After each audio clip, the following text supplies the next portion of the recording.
real life. All right. Well, welcome back to Boots Come in Pairs. We have John Schenning on again. A lot of fun last time. We'll try and have some more fun this time. But before we get started, I didn't tell you guys this. Guess what came out? Topps Update 2023. Can we get it? Ryan Noda. Rookie cards. Oh, yeah. There you go. Oh, baby. I got myself not one, but two. Ooh. Same thing. Got some shadow. Okay. Not numbered. So no one knows who he is. So they're going for really cheap. But that is really cool and awesome. And I was excited to get those in the mail.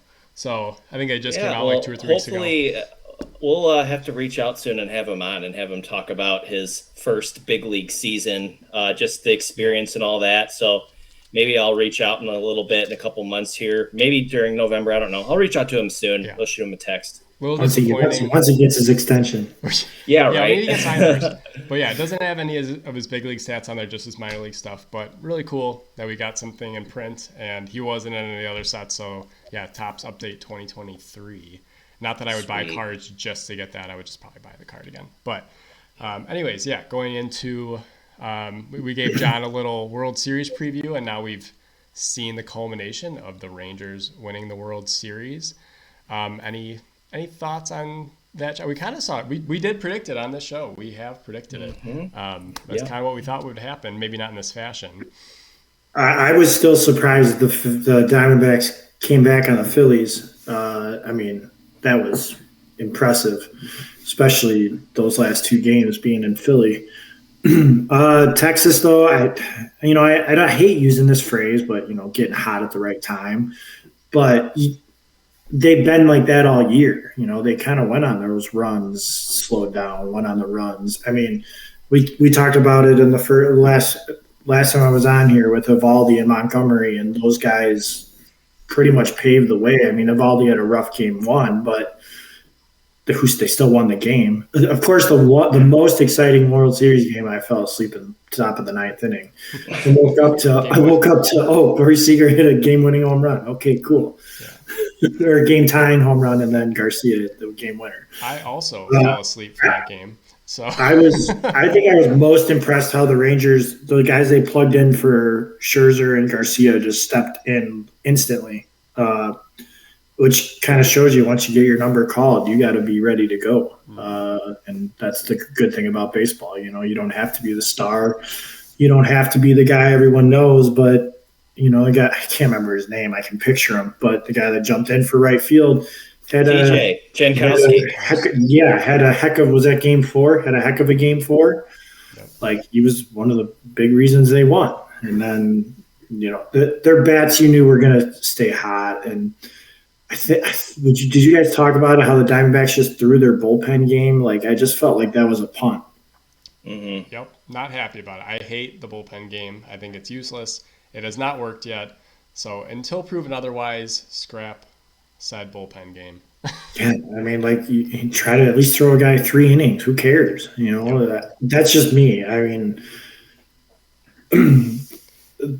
Diamondbacks, I can't even tell you, their back-end starters, but I'm sure somebody could have given you 2 or 3 good innings. Well, the guy who came in last, this is what we talked about, was Brian Nelson. And they go, yeah, he was their 4th starter all season. And I was just like, pitch that guy then. Throw him out Yeah, there. he threw over 5 innings of like 1-run ball. I mean, he did really well. Well, and Texas's bullpen, that I think was the underrated part of the whole World Series. I mean, they were pretty shut down for most of the game, most of all the 5 games. I mean, but shout out to the Diamondbacks, and I don't think anybody in the league predicted World Series. I mean, maybe the, playoff run, but, Corbin Carroll and Marte having the, longest hitting streak in postseason history. You never think about that.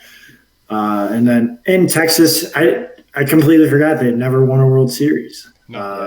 And it's cool to see that. I mean, the Diamondbacks have won 1. They're still a newer franchise. But to have those 2 teams in it, it was kind of a good change of pace, especially for a baseball fan. I mean, the country didn't think that, but I enjoyed it. I mean, you guys are like me. You don't really missing out of the World Series ever. So it's good for the game. I know it's like, oh, well, it didn't get the viewership, and yeah, that's how baseball gets its money. But as a baseball fan, I don't really care about the viewership. I don't care if the ratings are down. That doesn't affect my ability to enjoy it. Yeah, and it is a nice change of pace that we didn't see the Astros or the Dodgers for the first time in 12 years. So Yeah, it was the first time since the Cubs Indians that it was neither the Dodgers nor the Astros in the World Series. yeah, Which that's just repetitive. And now Cleveland still sticks as the longest franchise without winning a World Series, so we're going to keep it that way. But I got to give it credit. I mean, Bruce Bochy's an older guy, but that guy still knows how to manage a baseball team. That's for sure. Oh my gosh! And you just gotta think, like, what did Texas have to do to get him out of retirement? Like, he was done. Like, he left on a good note. He left on really good terms. Like, what did Chris Young and the organization have to say to him to get him back in? Like, I mean, this is his fourth World Series. He's had success managing with 3 different teams. Obviously, did really well with the Giants for that stretch. Every other year they won. Was it like 10, 12? 10, 12, 14, yep. But even with the Padres, he was a really good manager. Like, he was an excellent manager. That's his only Manager of the Year award he's ever won was with San Diego. So isn't that crazy? He'll probably win it this year. I think he's the favorite to win it this year. You know what? They say that Brandon Hyde is, and I would tend to agree with them. I mean, if it's more of a regular season award, I mean, the Orioles were on the up and up. Obviously, last year they had a pretty decent season compared to the seasons before when they're kind of coming out of their losing coma. But like going from like 84 wins, I think, to over 100 is impressive. I think that Hyde will get it ultimately. But Bochy, I mean, definitely he's in the conversation. He's in the top 3 with Cash as well. Yeah, I think I saw an interview with Bochy, and he was like, yeah, Chris Young just called me up, and I was chilling at home in Nashville, and that's what I kind of decided on getting back in the game. How easy it would have been. Yeah. To be fair, though, I think one thing they do need to legitimately figure out is why does he need to walk out to the mound every time? It just takes him forever. When it was, when you had him and Dusty, in the ALCS trying to walk out to the mound and change pitchers all the time, it's like, gosh, can we just like skip ahead? Like just go out there and point, and then they can come in themselves. But like having them walk out there seemed a little bit of a war. Or like radio or pitch comment. pitch comment to the next guy. Yeah. Be like, hey, Jose Leclerc, you're out. Chapman, you're in. Everyone just wants to see the big old Bobby Jenks, tall, wide, when they're coming out of the dugout. I will say, though, Bruce Bochy's approach to the bullpen seemed eerily similar to Joe Madden with Aroldis Chapman. Like, he's like, every time he's like, Leclerc. And it's like, if this would have gone 7 games, I bet you he would have burned him out. Because he brought him in some spots where it's just like, I think you have some other guys. Brought him in that 12-6 game when they were still up 6 runs. Yeah, that didn't make – but you know what? It worked out because it was a short series and they were able to lock it up. And unlike that, I mean, like Chapman, though, remember the one game when they threw him against the Reds, he threw like 30-something pitches. Mm-hmm. Leclerc, I think, only threw like 10 pitches, which is like, okay, it's not terrible. Yeah. But still, you hate to burn them when it's But if it was longer series and harder, it would have made a difference. But it didn't. It worked out. They won. And the last thing I want to say about, Texas with Seager and Garcia just being the 2 dudes who mashed through the whole postseason. Garcia, what was it? They had the record for most RBIs in the postseason, I think. Mm-hmm. Would probably may have gotten the home runs if he played the rest of the World Series. But I was talking with someone just how Seager's hands are just so quick, and like on that home run, that thing barely even probably went over the infield and you knew it was a home run. He just knew it. It was just his swing when he's healthy is, I think, is one of the more beautiful swings in baseball. 100%. And a left-handed swing. Left-handed swings are pretty. Yeah. I piggyback on that, John. What a special player Corey Seager is. I know that people, I was telling Brandon about this. I was in a heated discussion on Instagram about the MVP nominations for the American League and the National League, and the topic of like, well, in the American League, it's, Ohtani and Seager and Semien, and obviously we know who the two front runners on, and it's like, well, it's Ohtani's award to lose. He did something historically that hasn't been done in a century with the pitching and the hitting, but to me, like doing so on a losing team and never sniffing anything close to the playoffs, I mean, how much can his impact really be felt? I think that award should almost be named like the best player, not most valuable. I associate valuable with winning. You're winning games. That's ultimately what they're playing for, is to win. So I honestly think with Seager's, with his bat and how special he is in the field, I think he's that much of a difference maker on that Rangers team, especially when he's playing. Even when he's not playing, you feel the hole in the lineup on both sides of the ball. So to me, like Corey Seager winning the MVP of the World Series and just having that special year that he had, to me, the World Series stuff just kind of puts him over the edge, even though that shouldn't affect the outcome of that voting because it's ultimately a regular season award. But I think he catapults himself to the front with that performance in the playoffs when things matter. It's I compared how I kind of compare baseball MVPs is like to the Heisman race. Your Heisman's not won in September or October. It's won in November. Ohtani wasn't there for the last six weeks this season, something like that. If Corey Seager's not on that Rangers, the Rangers aren't even close. They're not even sniffing the playoffs. And I agree with you. With Seager's production throughout the whole year, and I know he had a little stint of injury, but we've seen Ohtani already do this. We know what it is. He's making a big difference on the Angels, but he's not carrying his team. No. Yep. Yeah, like I said, no one cares what you do versus Eastern Michigan. They want to see what you do versus Ohio State. Right? Yep. There you go.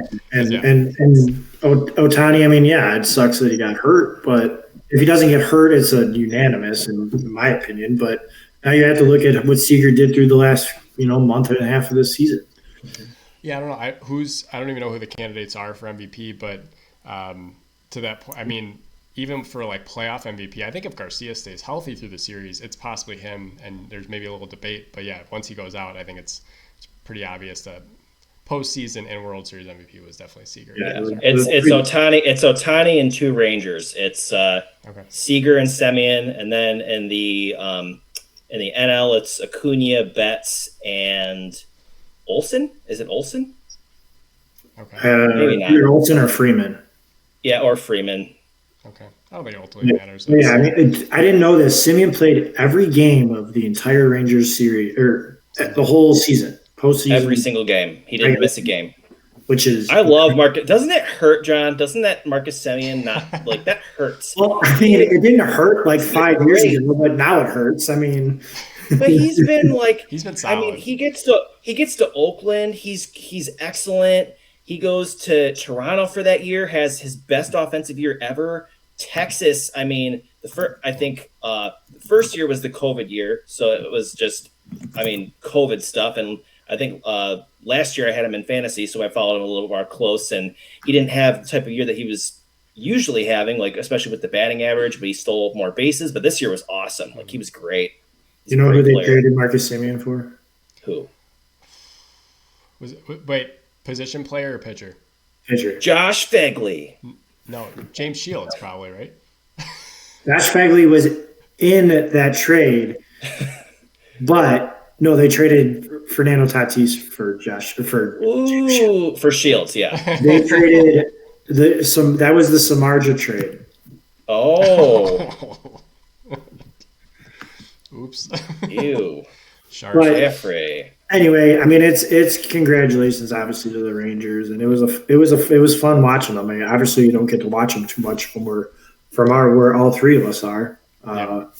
But that was my point. Is I liked my player was that I enjoyed watching was Josh Young, and I'm like the only thing I really knew about him before the series was that his last name was Young, and not Jung. Because they made a point about that. But yeah, as you say, you just don't get the exposure. They were collapsing at the end, so you're like, oh, they're just fading, and then just turn it on. Good team. But I had to just bring up one point. I put a Twitter poll on my Twitter. I don't know, like when Seager first came up, and it was, who do you want to start your franchise with? It was like Baez, Bunky Betts, Seager, somebody else was on there. Of course, I think Seager had ended up winning the poll, and I had a few votes on it. I was like, oh, it's actually kind of funny I've loved Corey Seager ever since he came up in the league. I mean, probably been one of my favorite players since he was a rookie. Health has probably been his only problem. I mean, he's a big shortstop, so that sometimes is hard to stay healthy. But when he's healthy and right, you can see. I mean, his glove was really good in the postseason too. So all around good player. Was that his second World Series MVP? I think it was one of 4 guys. Yep. Yeah. Awesome. Love it. Maybe go for 3 next year. We'll see. Not on the Dodgers anymore. That's even better. See, now you can root for him. He's not on the Dodgers. See? Yeah. Yep. So one thing that didn't really play into the World Series was the rule changes. We didn't see a pitch clock violation. We didn't see really any stolen bases they were what they were. Arizona kind of steals a lot of bases. But now that the season's wrapped and it's over, I think we can kind of look at it. Me and Ryan we're huge fans of all the rules they're doing. I think they need to keep going and keep changing them because everything they've done so far has been great. The base thing, whatever, that's fine. I don't really care about that. But the game time being down, so it was down to 2:39 this year for the whole season. Woo. That's great. That's great. And it's like it didn't affect anything. It really didn't. There was a ton of pitch clock violations in like April, May. There was none in the playoffs. There was very few towards the end of the season. So obviously they adjusted, they adapted. Fine, get these games over with, especially in 162. They don't all need to take 4 hours. No. I'm glad. Well, extra innings. That's probably the one I don't like. Starting the guy on second base, but I didn't. They don't do that in the postseason, right? No, you can't do that. In the regular season. It's kind of like hockey, where you just kind of let it go. But I like it. To me, it's like you're almost giving that first run away, and if you can escape with not giving it up, I like it. At first I was opposed to it, but I do like it. Yeah, the better pitcher wins in that situation. Mm-hmm. But I think the biggest one, stolen bases were up 5%. I think that was just going to happen. More attempts, not as many people thrown out. It's just going to happen. But the one I sent out to you guys was the batting averages, because the shift was the big thing they banned, right? It's like, all right, we're going to get rid of the shift, and then all of a sudden we're going to see more hitting, right? And based on the numbers, we didn't. Batting average was 248 compared to 243 last year. So we're up 5 points, right? There wasn't an influx of runs. There wasn't, this great offensive surge. I think that just shows how much power is in the pitcher's control when they're locating, that it really doesn't matter where you position these guys, especially if you have athletes Cubs up the middle have two of the best middle infielders. But I think that you're going to see a more emphasis on fielding, because that was the other thing we were talking about too, is that two of the best fielding teams were in the World Series. So that's going to play into that as well, because you can't shift it, you can't compromise, but also still pitching to your defense. Yeah. I knew Arizona was up there. I didn't know Texas was. Texas was 2. Arizona was 1 and Texas was 2. There you go. So which is incredible. Mm-hmm. But I think that'll probably show you defense still wins you championships.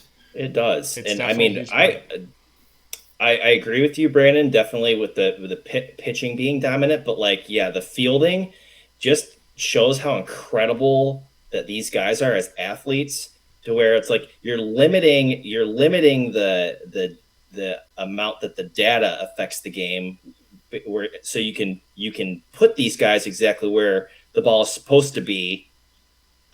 They still are making the plays. People were talking about that up the middle, how many hits were stolen away by a guy smokes one up the middle and the shortstop standing right there. But it's these guys are still making the plays when they have these restrictions on. It's just incredible. It just shows how incredibly hard it is to be a good hitter in this game.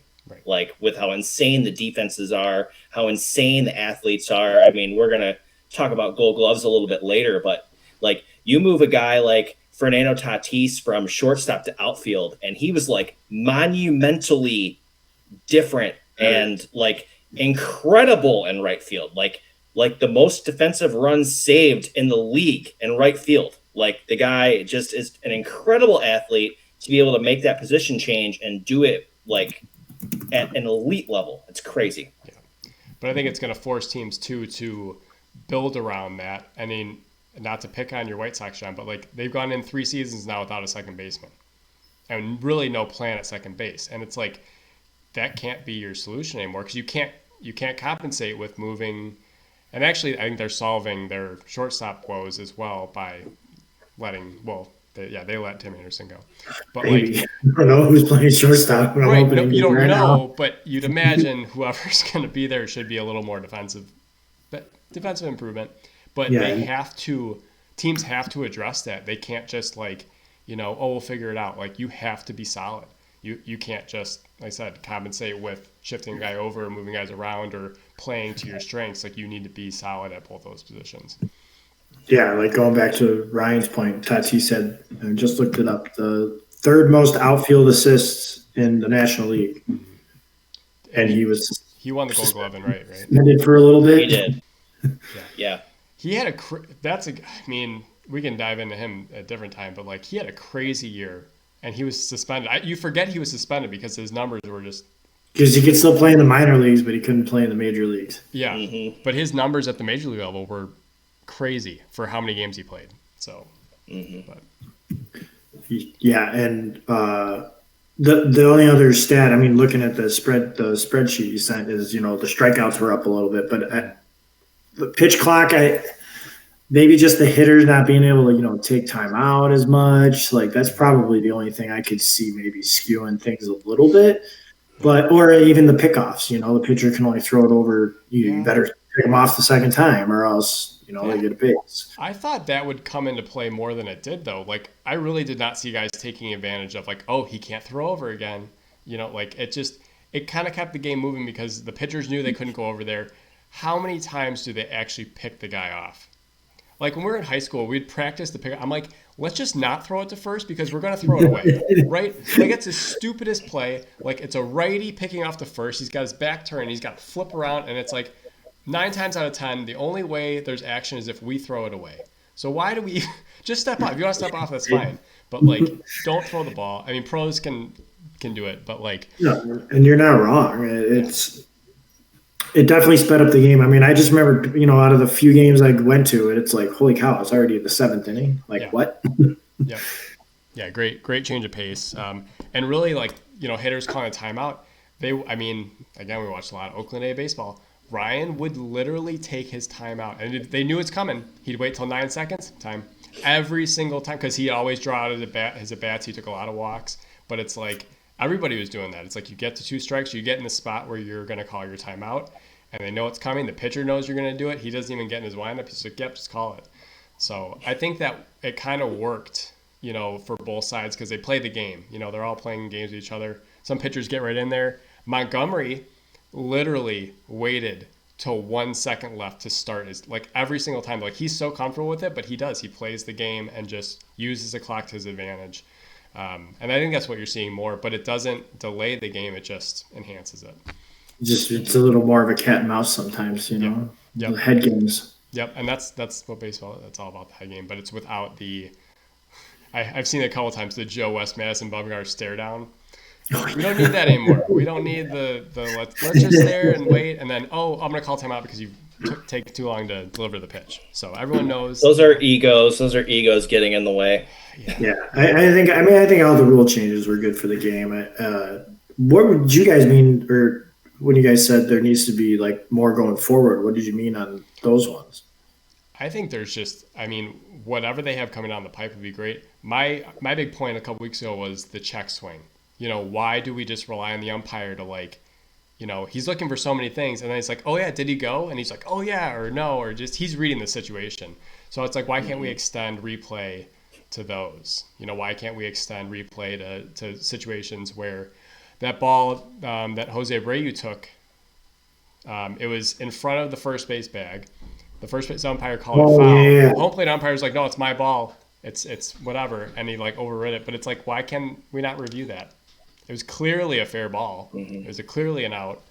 But like, it's just, I don't know. Replay expansion, I'm sure there's other things that they're thinking of, and I'm all for whatever they're thinking of. Maybe more accountability on balls and strikes as well. Yeah. I mean, that's a big thing that I see. And Brandon and I were kind of talking about umpiring on the last show as well, and paying propers to Quinn Walcott, who is excellent during the regular season, the best rated umpire in baseball. But what's funny, Brandon, I actually looked it up today.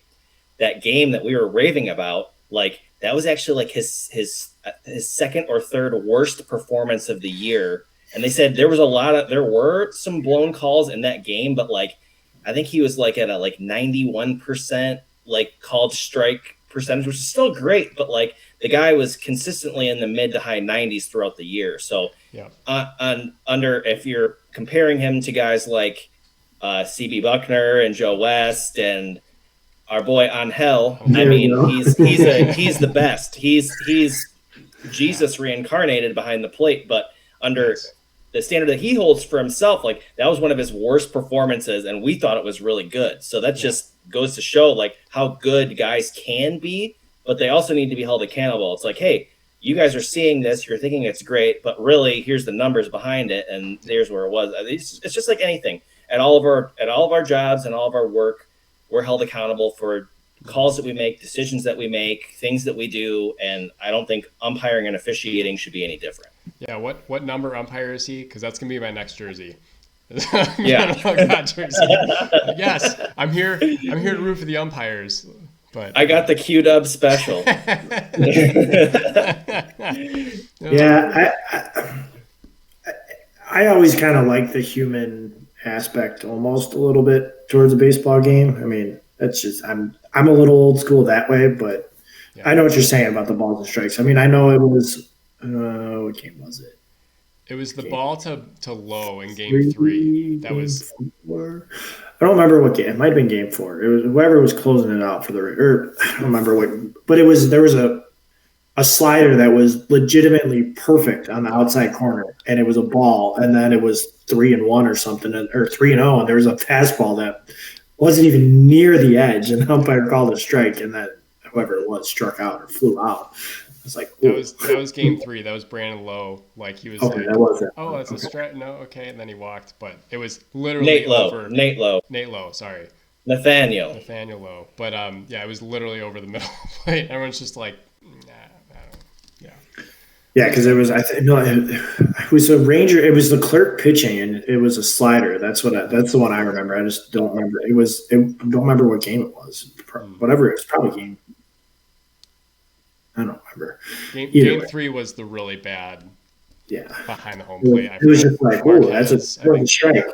And then I was like, oh, that was a ball? What? Yeah, because John Boy did a breakdown. It was like one ball was in, he called it a ball. Then there's two balls outside, he called it a strike. And Leclerc's just like, okay. All right, this is what we're doing. It's reverse. Okay, got it. Everything's going to be buried now. But. Yeah, I mean, I think the biggest thing with umpires is it going to be computerized at some point, which I don't know about that. I think feel like they just need a little bit of help. Like, just give them a little buzzer. Be like, hey, that wasn't you don't have to, you can, for now, like, when we work it in, be like, all right, just until they all get the Wilcott zone, like, we'll just, like, give them a little buzzer, just a little, like, or a... like a shot collar. Shot collar, yes. Like, bad.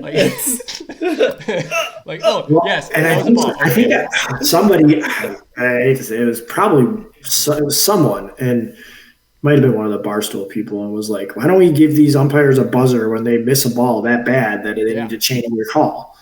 Yeah, that's the point. Is it that too much of an ask? I mean, right. Or just like, but then you got to look at if a guy's stealing first and it's a full count, like, is it a walk or ball? Strike 3? Like, I feel like there's a little too much. There could be too many variables during the game for that to. Yeah, it's all or nothing. But I think all hitters want is a consistent zone. All pitchers want is a consistent zone because they want to know, like, hey, if I'm going to deliver it and it's going to be on that corner, that you're going to call it. Because that's kind of, if you're hitting spots and that's where you think it's going to be, that's when they get frustrated. If you're not calling that, cool. Like, they'll know that. But, like, if you call it once, you don't call it the other time, the ball is clearly in two different spots and you're making two different calls, that's when people get frustrated. And as long as it's consistent, they just need to establish what consistency looks like. But to my point, it was like, why couldn't he just call all 5 games? Why do they have to switch the umpires? It's just I don't understand why they have to rotate guys. No. Yeah, let the best guy do it every day. But the other guys weren't. The other guy, I think the next ranked highest guy was like 28th out of 90 umpires or something like that. Yeah.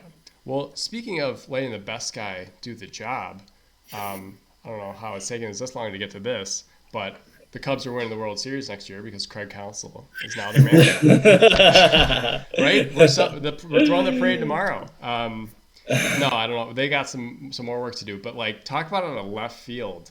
Woo! I mean, we were talking a little on the pregame here, but, like, if you're the White Sox and they're going, we're good with Pedro Gaffol, the Cubs had a good manager. It's not like they didn't. They said they liked their manager, but you know what? There was a better one out there. And they gave him a lot of money to come here. But you know what? It's not on your salary cap. It's not on your payroll. That's dead money as far as you're concerned. That does not affect your ability to go sign free agents. And they went out and they did it. And I love the move. It's a Joe Madden move. It's the same cutthroat. Feel bad for David Ross, but you know what? We got a better one. So yeah. And the funny thing is that, like you just said it was totally out of left field. No one saw it coming. I think we might have been joking about it in one of our like group chats offline. Like Counsell should come to the Cubs, but like that, like the Mets were a front runner. Who else is a front runner? There's one other team who was in the running for him, but the Mets not getting it. Crazy. It was not the Brewers. No. Was it the Giants? No. It was. There's one other team. I can think of, but the Mets were definitely the front runner. I don't remember because the Indians had already signed that guy, so I don't know. I can't remember. Stephen Vogt, they signed, yeah, but yeah, they did. That's cool. He was the best manager. He said he wanted to reset the market, and I don't know if he quite did that because there's people that make more. Bill Belichick makes like $20 million. But not in baseball. Not in baseball. Baseball, he's the highest. But I mean, college football coaches make more. Nick Saban makes more. Lincoln Riley makes more. Yeah. But yeah, in baseball, $8 million a year is the gold standard right now. Also, though, I feel played by Jed Hoyer because Jed Hoyer is he's holding his cards here, and he does not want anyone to see him because he's like, oh yeah, no, we're not really looking to move on. We like David Ross, and then now he's like, oh, yeah, we're not really looking at free agents. This doesn't mean we're going to be aggressive. It's like now you see Ohtani is like the Cubs are heavily pursuing him. And, like, basically every free agent is coming to Chicago now. But, like, I don't believe him. He's a liar, but I love it.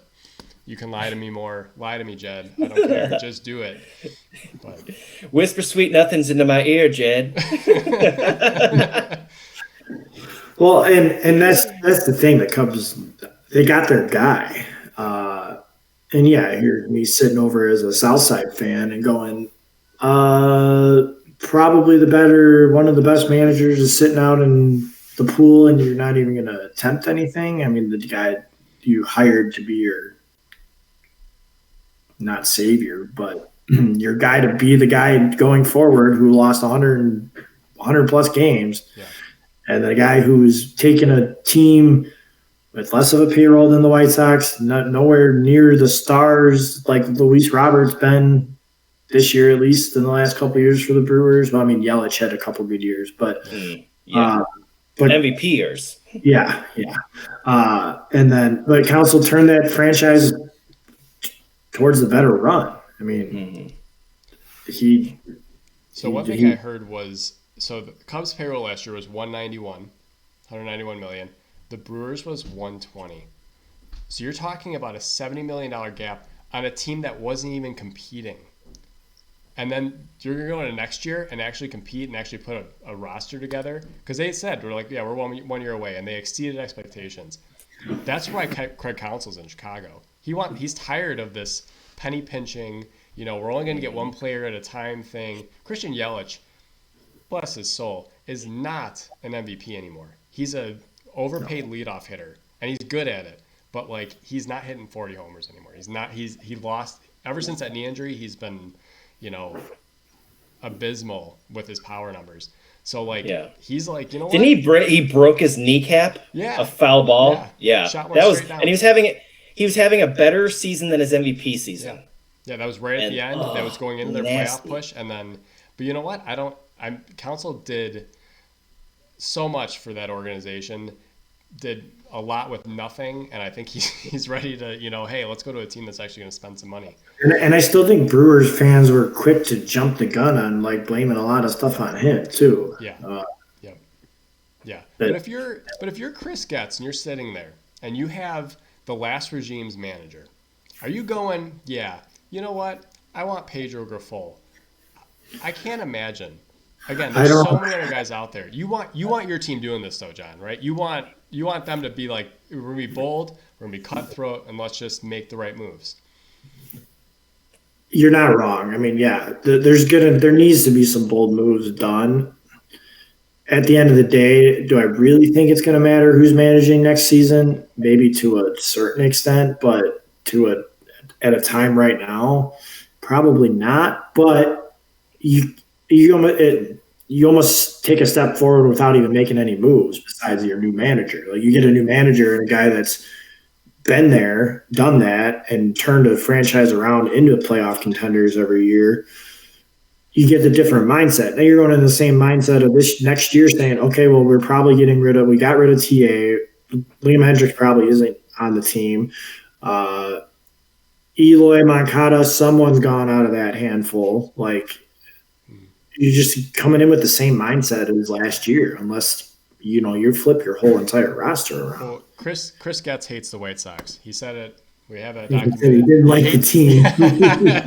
he hates the current White Sox. We'll put that. He's just trying to acknowledge our fan base's opinions, so he feels like one of us, or we feel like him. Yeah, but I think he said like no one's untouchable. But how do you trade Luis Robert? I mean, you got to at least say that, right? You got to have someone to pull it off. But I might be starting to root for I don't know, the Rockies if that happened or something. Whatever team he goes to. Yeah. But you can't call me a bandwagon fan then. No. But yeah, I think it's just the willingness to go for it. And then this speaks to at least from the Cubs perspective, is you're not going to do this move and then run that same team out there and win 83 games. You have to add. You have to do more. You can't just sit idle. So I think they're in store for a lot. Maybe I think of this wrong, but I feel like Counsell probably a better end of the game manager than Ross was. Yes. Yeah. Well, and he's been doing it though. He's been doing it well, like with relievers who have been proven and not proven. He's kind of been responsible for bringing guys along like Josh Hader, who was excellent, like probably one of the best pitchers in baseball when he was pitching really well.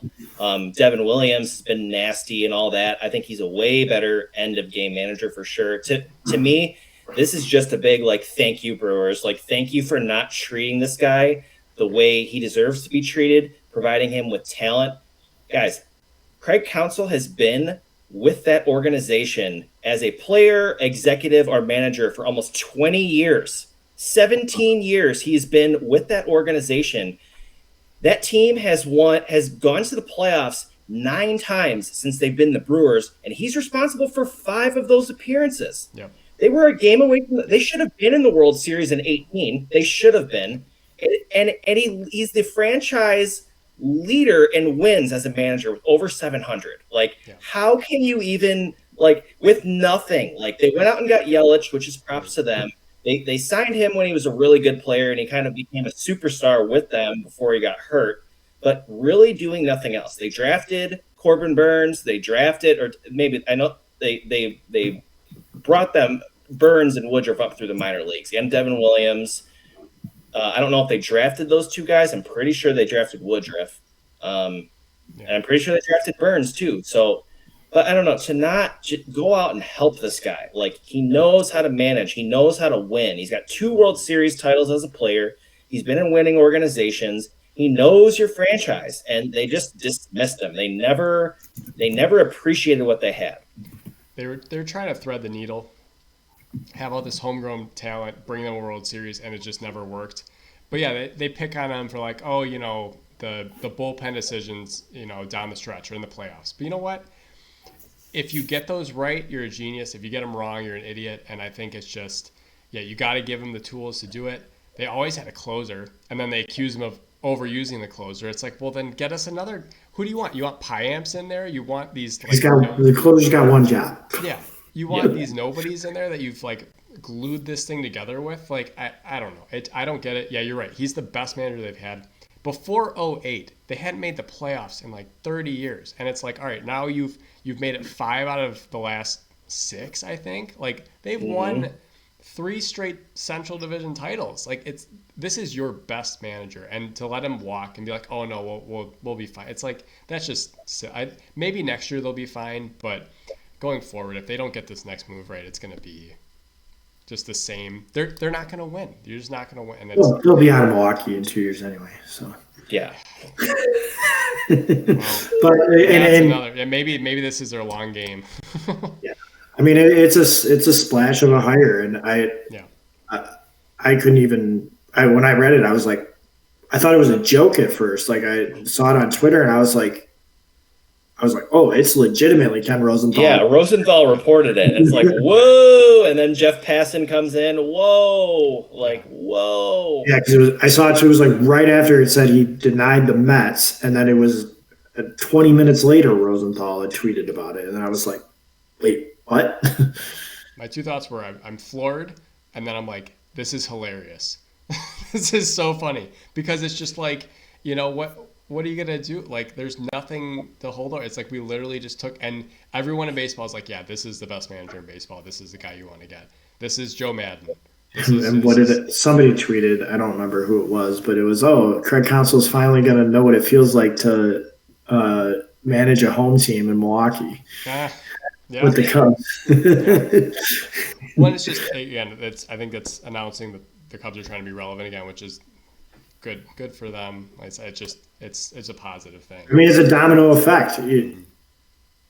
Does somebody who, if you're a free agent, would you rather go play for Craig Counsell? I mean, if Craig Counsell was somewhere else, would you rather go play for Craig Counsell or David Ross? If Counsell was on a bigger market team, if that's your juggling option, you're going to choose Craig Counsell. And now you have the Cubs, who have a top 5 or 6 payroll in baseball. Yeah. Well, the only negative here is you probably lose David Ross as a baseball mind, or just a guy around your organization.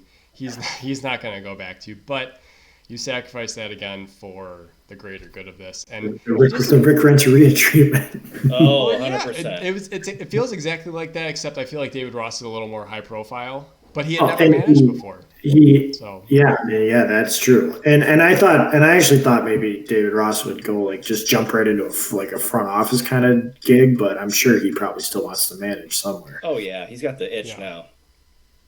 Especially kind of smelling the run of it, and now. Yeah. Well, the Brewers need a manager, so that would be more. That would be so funny. Yeah, I would die laughing. The Astros need a manager too.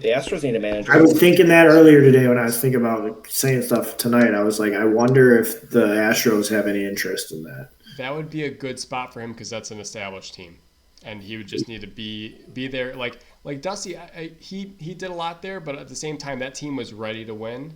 And obviously they went to 7 in a row with, AJ Hinch and then Dusty. But they really just needed someone to stabilize it. It wasn't, Cincinnati where it's like, all right, now you got to revive the whole thing. No, it was really just go in there and maintain the pitching staff. So yeah, I think that would be pretty seamless. But they may want someone high profile too, bigger than Ron Washington. But who keeps it? He could have gone the Madden way and gone to the Angels. Yes. Yep. But it's a big hire, and the Cubs will see the dividends, at some point. Yep. It's a good step for what I think is a big big off season for the Cubs, no matter what kind of happens. Yep, absolutely.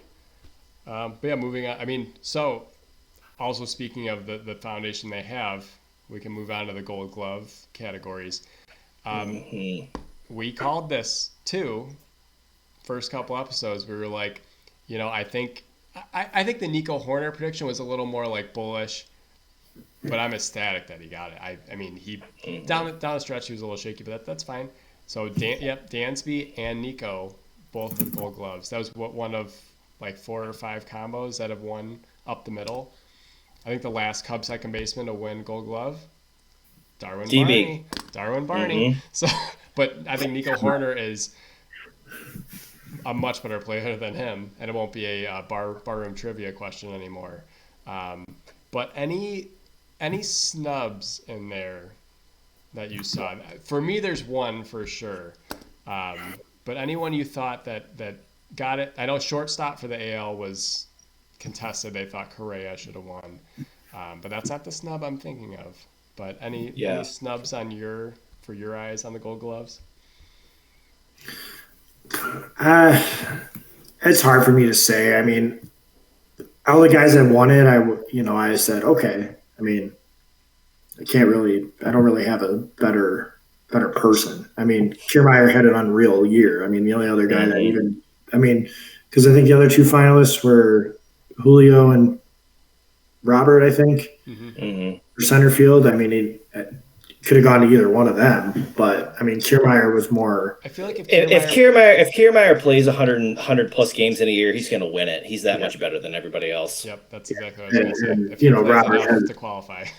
Robert and Julio have the highlight catches, but Kiermaier was probably more consistent with the. Well, he's so good that like his highlights don't even look like highlights, and when he makes a highlight reel catch, it's unbelievable. It's something that no one else would be able to make. Like he just makes those highlight reel catches. Like he's just so good with his routes and just knowing where to be and his arm. Like he is just a crazy talent. It sucks that we've been kind of like we were talking about with Seager earlier with the injuries. It's like we're robbed of seeing one of the elite defenders in the game because he just can't stay healthy. This year he did for the most part, but I mean, he's a stud. Yeah. And I'm just reading right here because I was trying to see some stats. He led all outfield or tied for the league among center fielders with 18 defensive run saves and 13 outs above average. I mean, who else do you give it to? And that's the guy tied for unless he had a boatload of errors, which he did not. How many home runs did he have, though? Because that factors in sometimes. So that was like Eric Chavez in the early 2000s. I was like, how does Joe Creedy not win 1 Gold Glove? Look that up. I don't think Eric Chavez ever won a Gold Glove. No, I thought he did. It was always a joke. I was on Baseball Reference the other day because I'm like, oh, yeah, Eric Chavez, because I did the Immaculate he's got like Grid. 6, right? Yeah, I did the Immaculate Grid. I don't think he has a Gold Glove because I put his name in there because it was like Gold Glove A's. I was like, yeah, Eric Chavez.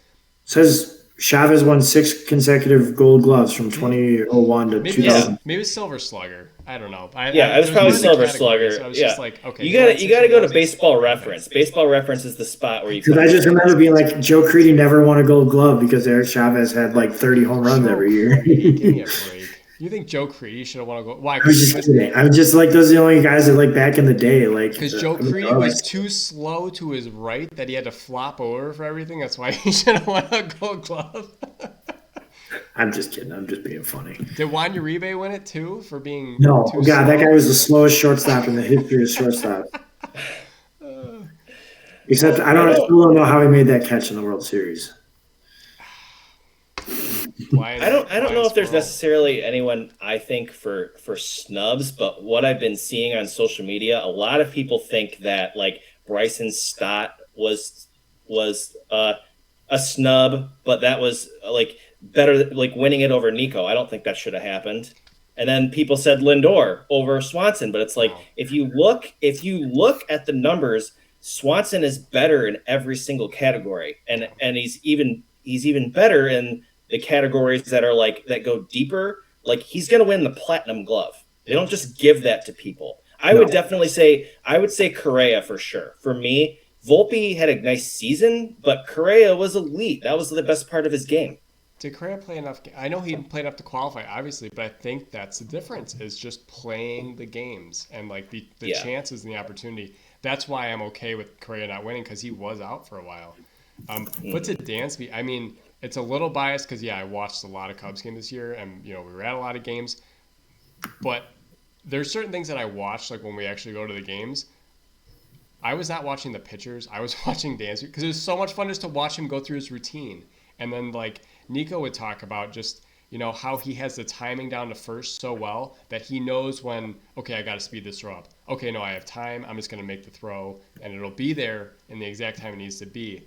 But I mean, he makes it look so easy. And that's why I think he's almost like Kiermaier. Like if he's healthy, he's the Gold Glover. I don't care. Yeah, and he's just that much better. He's that much better than people. And like the fact that he only has 2 Gold Gloves, granted they're 2 in a row. I mean, I think he's just getting started. Yeah, he's just that much better. But I mean, cool thing about this, I mean, I wrote down all the winners. The number of first time winners that we have is like astronomically high. Brandon, I think your snub is Nolan Arenado. Is that what you think? Well, he should always be on. I'm sorry, he should. But always be like, a I mean, finalist, Brian but Hayes that's had a not it. really great year. I mean, a lot of these That's guys, fine. it's like just so impressive. Like, No, my stuff. Okay, and I'm surprised you didn't say this honestly, because I cannot fathom how he did not win it. They have the utility one. How does Mookie Betts not win the utility one? yeah. The guy played shortstop, second, right field at a really high caliber. I know Dubon played second and center. Great. But you know what? To go to shortstop and not miss a beat and just keep turning double plays and doing what he did, he looked so comfortable there. And I don't think he's played shortstop since AAA with Yeah, it's Pawtucket. been a long time. Like but to just step in and do that because that's what the Dodgers needed. Also, that should be on MVP level. I don't know if he's in the MVP conversation, but like that's another thing that should be thrown in there. But like to have a utility position now and have a guy literally do that and not win just blows my mind. I mean, Well, I guess Kim was really good. Kim was really good.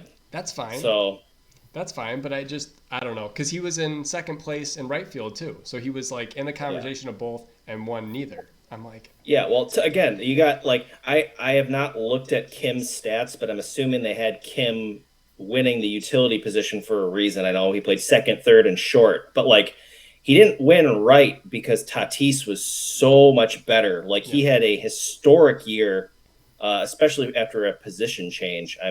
That's wild to me too, is that Mookie didn't get the award or get an award because again consistently how many Gold Gloves has he won? He's won a few.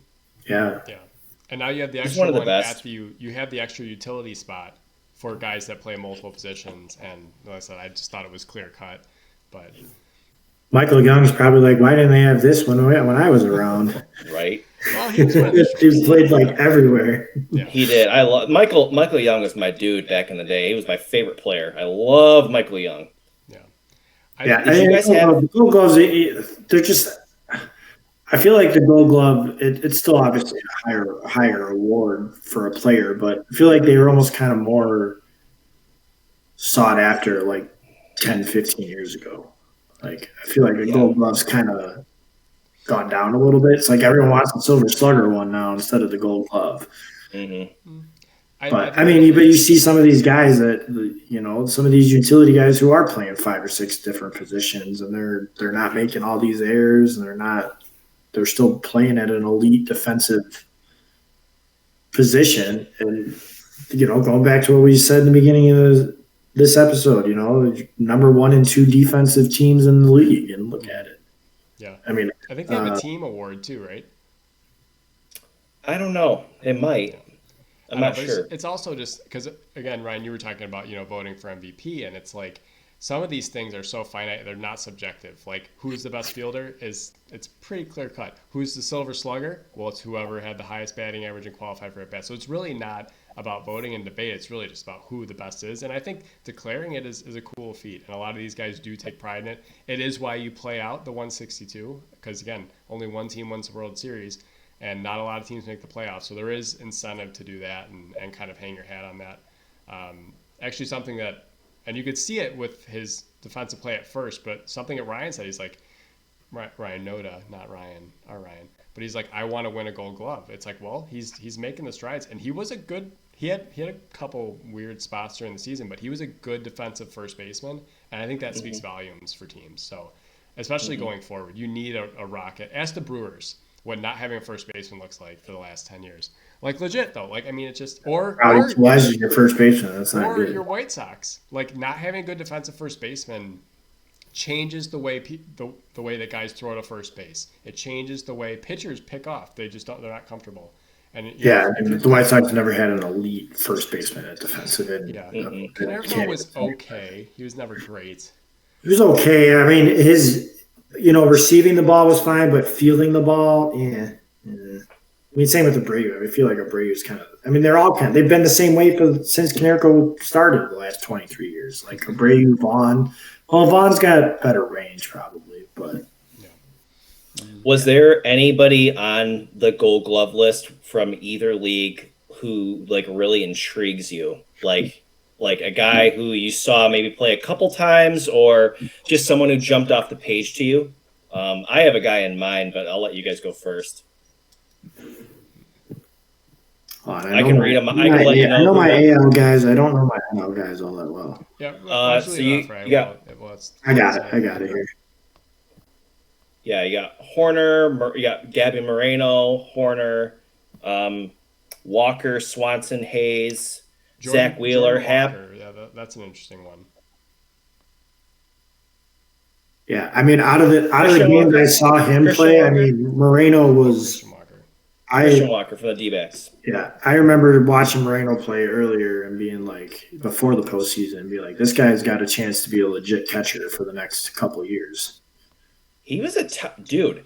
What's crazy is that he was the number 8 prospect in all of baseball, and Toronto traded him and Lourdes Gurriel for Dalton Varsho. So you give away a proven MLB hitter and one of the best prospects in baseball for Varsho. It's like Varsho's okay, but like. What did you see in him that you had to give up all this talent? Then Moreno just goes out there and is a force in the playoffs, wins the Gold Glove. Like, it's crazy.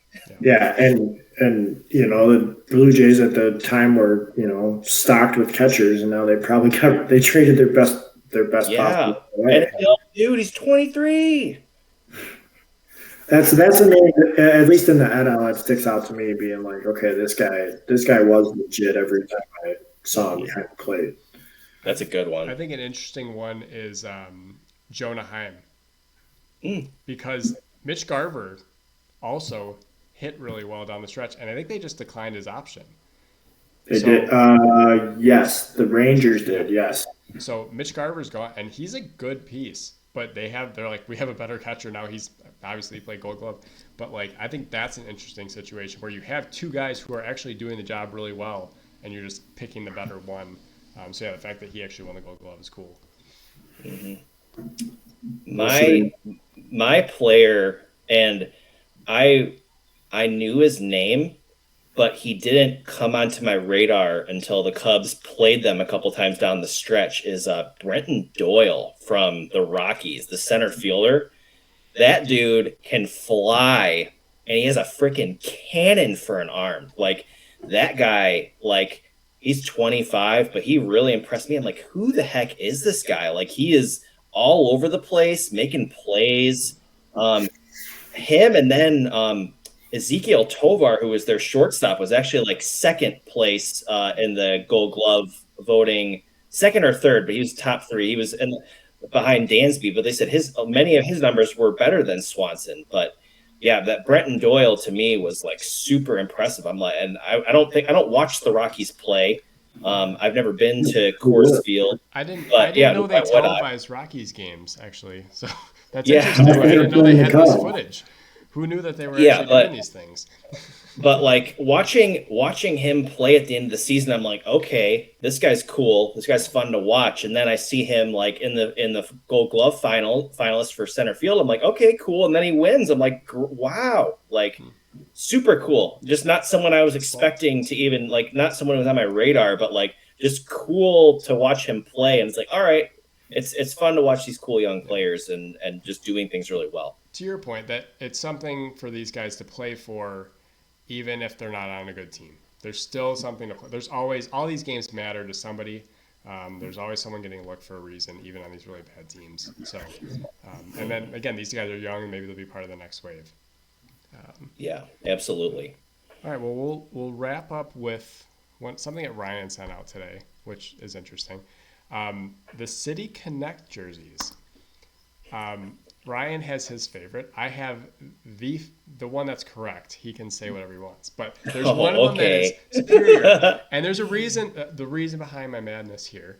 But so you sent out, you had like Pittsburgh, Cincinnati, all these teams. Every team has a City Connect jersey. Some are better than others, obviously.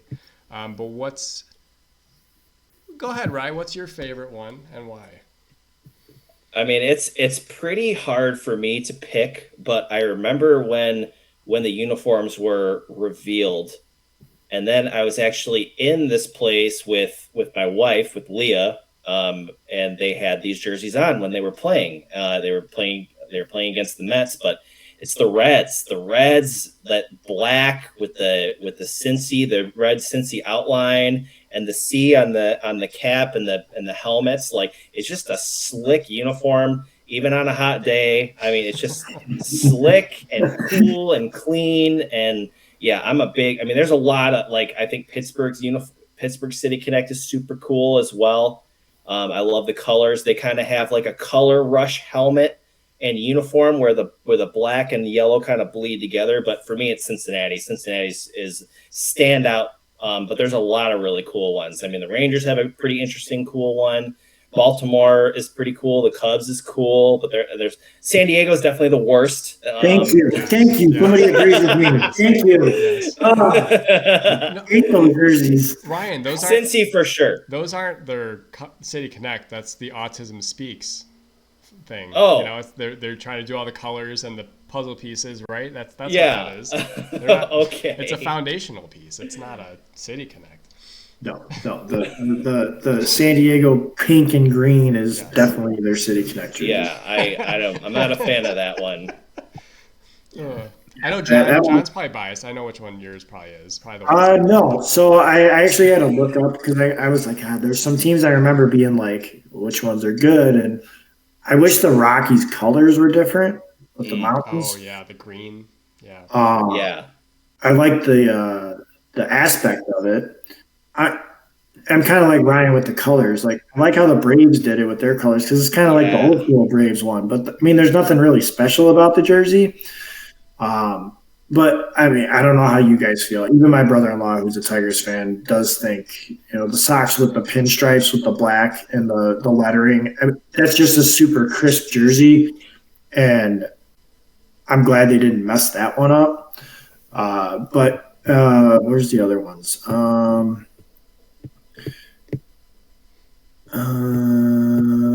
Yeah, I mean, I just feel like some of the teams could have done so much more. Like Houston's are bad. Space City, the blue is kind of weird.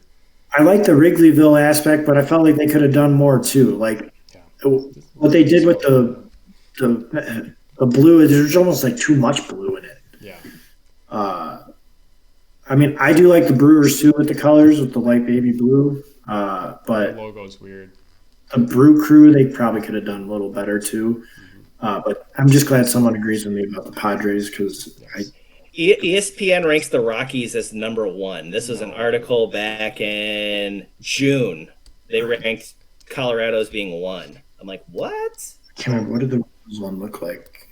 So we'll preface this with, because there is a correct answer, and John hovered over it. And you see what the NFL is doing right now. They brought back the creamsicles. The Tennessee Titans did the Oilers last week. Classic. You don't need to reinvent the wheel. The Braves is the only answer here because it is classic. It is true. It already works. Those are the best ones because you don't need City Connect. You need just go into the vault, bring back the old stuff. That lowercase a is super cool. If the Angels went back to the blue and red Anaheim, they would have won instantly. Yes, you have these all in the dark blue and the light blue logo. Again, you don't have to redraft it. I think the those Buccaneers are cool. are playing creamsicle every week. I love that. But there's 10 more teams I think next season to come out. Yeah, I mean, I mean, Boston has a cool one. That's like an ode to their public transit. I mean, it's not really their colors, but it's a cool one. Kansas City's pretty cool. The Angels kind of have that old like creamsicle color to theirs. Off-white. I just felt like it was like too much. Yeah, it's an off-white. So like the Phillies throwback is cool because it's a throwback. It's City Connect, but it's throwback. The Rangers is also throwback-ish. So just stick with that. I like Seattle too. I like Seattle's. Yeah, that follows along. Seattle's got a cool one. I like the trident right there. Yeah, that one. The Mariners one, I did actually forget about that one. Yeah, because there's still some teams that are coming out next year. I think Detroit's one of them. Detroit's got to kill that one. I mean, they actually have a chance to be good next year too. Yeah, teams that do not. They do. I'm serious. I know. Wait, teams that do not currently have one: the A's, the Blue Jays, the Cardinals, the Guardians. Sorry, Mets, Phillies, Rays, Tigers, Twins, and Yankees. The Cardinals have their powder blue. They don't need a City Connect. They already The Rays won't do one because they don't connect with that city at all anyway. So. that is that's a freaking mic drop right there, John. That's great. That is that came right off the top. That was great. That was great. Oh my! So Oakland shouldn't have one either. Then. Yeah, Oakland's gonna be gone. They should. It's just gonna be a. They should do a Vegas. It's just gonna be a picture of Baby Gap on there. Oh god! Let's just jet that to the front. A baby gap with like a circle and a cross through it. I feel like the Twins could come up with something cool. Oh, dude, 100%. Because I even what jersey is it? Hold on. I'm not a huge fan of their new stuff. Like the M on the helmet. No. I'm like TC. I kind of like the M. I like the M. The M. Okay. I do. Why are you giving? I won't be able to find it, but I mean, I don't mind the Twins jerseys now. Yeah, I've never really liked the M or the TC. I mean, it's kind of lame. Yeah, especially when they're beating your brains in. Yeah. But yeah, Detroit. I think Detroit has a chance to make it probably their best, like make one of the best ones. Yeah.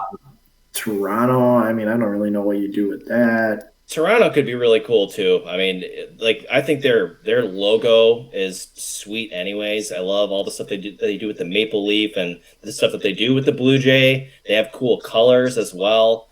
I've always been really attracted to their uniforms. Their uniforms are sweet, I think.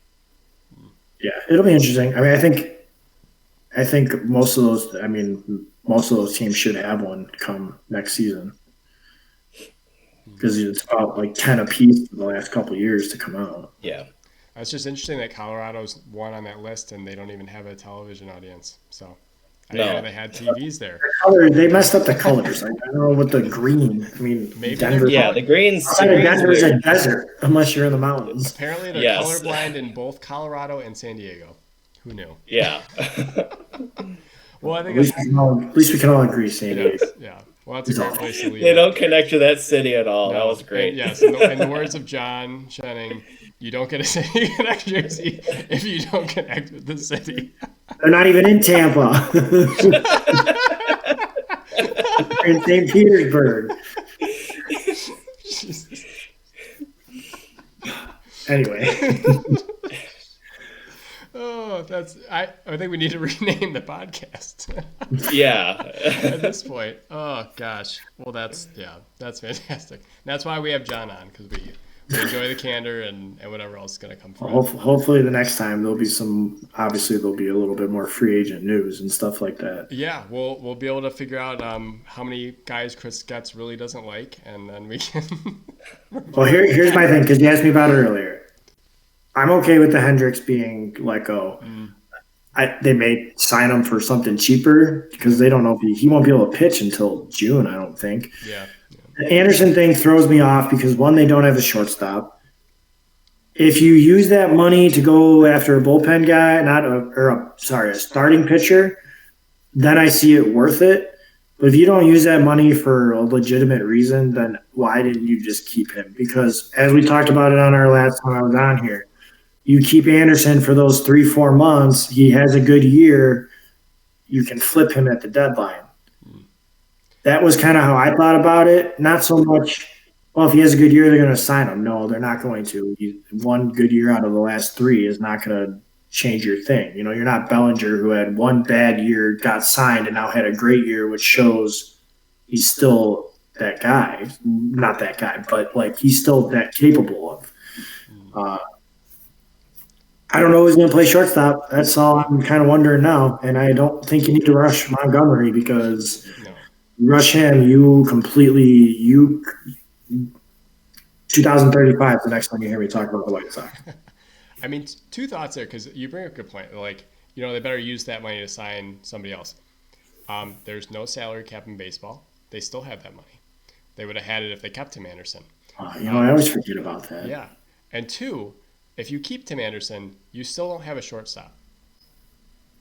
Well, defensively. So, but I mean, hitting wise too, like he's in the tank. And he did say, he's like, oh, I want shortstop money, and then I'll move to second base. You're not a shortstop. Not how it works. You're not getting Javi Baez money. Sorry, Detroit. You're stuck with Javi Baez for another 5 years. Exactly. Oh yeah, he opted into that one real quick. Yeah, that was a no-brainer. Yeah. But and even going to the Stroman thing, I mean, oh, gosh, thank you. Is he gonna be healthy? Like, you don't know. He probably thinks he's gonna get a multi-year deal. Nope, he shouldn't. Because midsummer he was like, I'm not signing that. I'm not opting in. Thank you. You just gave us $21 million more to throw at Aaron Nola. That's all. Or Blake Snell. Yeah, anybody. Like, I know. I forget he's a free agent. Yeah. Snell Zola. Yeah, there's plenty of people. I haven't read too much. Oh, hold on. I do want to call out Eduardo Rodriguez. I'm not going to swear on this show. That guy's in you know what for doing what he did to Detroit. He opted out. What did he do? He opted out. He when they tried to trade him to the Dodgers, he had a no trade clause on certain teams. He wouldn't lift it because it was like not good geographically for his family. And he said he was willing to sign back with Detroit, and then he opted out after this year. And now he said that the Giants and Dodgers have no, there's no reason why he wouldn't want to sign there. Maybe he didn't want to ruin his kid's summer vacation. I was just like, I understand it, but what a jerk. He completely screwed over the Tigers in that aspect. I hear Detroit is great in the summer. It's fun. It's a fun spot. Well, and then I saw a list that had him. I saw a list that had him linked. Michigan's great in the summer. John knows. I was like, "There's no way he's linked to the White Sox." Michigan's great. Detroit's not great. Brandon, Detroit's on the up and up. I've had really wonderful times in Detroit since I moved. I will take your word for it. But I mean, we made a wrong turn. It'll be a fun off season. Yeah. Well, a lot extra action, but this was a blast again, John, and we'll have you back on at some point to get your responses because they're always great. Come December, I'll have probably plenty of theories. And if you connect with any cities, you let us know. Hopefully, I don't know. Maybe not with the city of Chicago right now. But yes, to back Ryan up, Michigan is great in the summer. Yeah. It is. I'll be up there. I'll be up in Traverse City the weekend before Thanksgiving, and then obviously up in the UP for Thanksgiving. So nice. Yeah. So you guys. I won't through that snow belt. I looked at the weather. It's going to be rain. Wouldn't be the first time I've driven through it either, though. No. But yeah, so thanks again for having me on. Hopefully next time we all have something to talk about between, all of our teams. It'll be interesting. Well, because free agency technically already started, right? Yeah. Nobody's signed yet. No, but that's baseball's a slow burn. But yeah, not till like the first week of December anyway. Yeah. next time we talk, we'll just be talking further about how the Cubs are World Series favorites. Because they signed Bellinger, Yeah. Ohtani, Matt Chapman. Wait till January Pete 1st Alonso. before I start throwing bets down. No, my money is safe. I could do worst record in the MLB, and I might put it on the Sox because I did that for the Orioles 2 years ago, and they won or was it last year? I don't remember. I put it on the Orioles, and then they won 80-some games. I was like, wow. Yeah, they won like 84, like 83 or 84 last year. So, but it was fun. Thanks again, guys, and enjoy your Thanksgiving. Yep, absolutely. You too, John. And this is, follow our, we're on Spotify podcast, YouTube as well. So, like, follow, subscribe, all the above. Thanks again for joining us, John. Booze come in pairs. Yes, sir. Peace, y'all.